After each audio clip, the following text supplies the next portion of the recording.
The guy I was talking about who was the enforcer for the biker gang, he was just doing what he, thought to do as a Christian. He was reaching out to the guy who started backsliding, was the church word we used for it.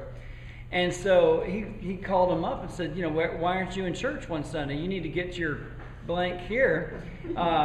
Whatever. His approach wasn't as gentle as mine might have been. Sam, the biker guy, he comes over and he's trying to break into the line to get my attention. And I was like, kind of hold on, I'm talking here, just kind of keeping him off. The next thing I know, he moves himself away and he kind of goes off away from where the crowd's coming out. And then I hear this tires just peeling out, coming up the drive. And I look, I'm like, oh, I wonder what he wasn't in church today. I wonder what that guy's doing here. Well, this guy who Sam had called, said, why don't you get your blank in church? He got so mad, he was coming to fight with Sam. And Sam was trying to get my attention to say, hey, Steve's on his way, and it could get ugly. I just wanted to tell you. Well, I didn't tell him. I didn't know what was going on. So Sam wisely moved away from the crowd so the fight could happen away from everybody. Again, he thinks like an unbeliever. I mean, I don't know anything about that. If someone wanted to fight me, I wouldn't know to do that. Anyway, so sure enough, Steve jumps out of his car, comes racing across the parking lot. They clash, go into a wrestling match on the ground, church parking lot.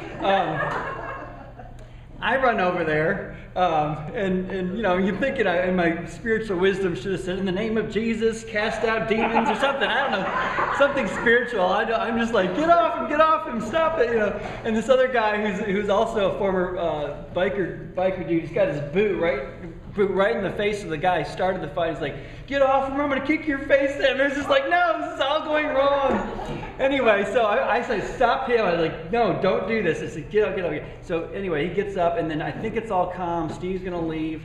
And I just happen to be standing here, and Steve's getting into his car, and Sam's still over there.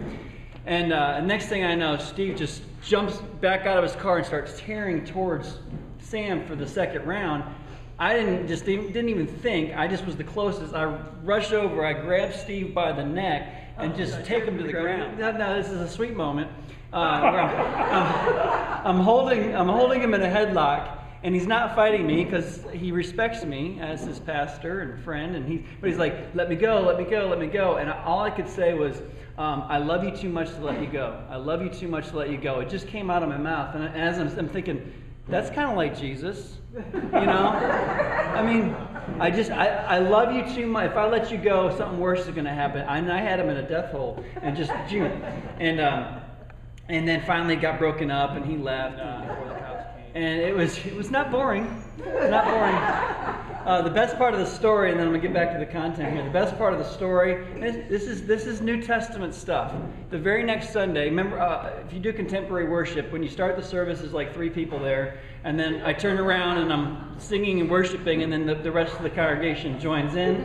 And so by the end of the third song, I turn around to go into the prayer time, and Steve and Sam were sitting in the same row together, and I just crying, and at the peace they exchanged peace, and they reconciled. A week later, they were in a fight in the parking lot. One week, they realized, well, this Christian stuff you're supposed to forgive, and on Sam's side, I said, man, what happened? You got, the fact that you guys reconciled, worked it out. He goes, it's family. This is what you do.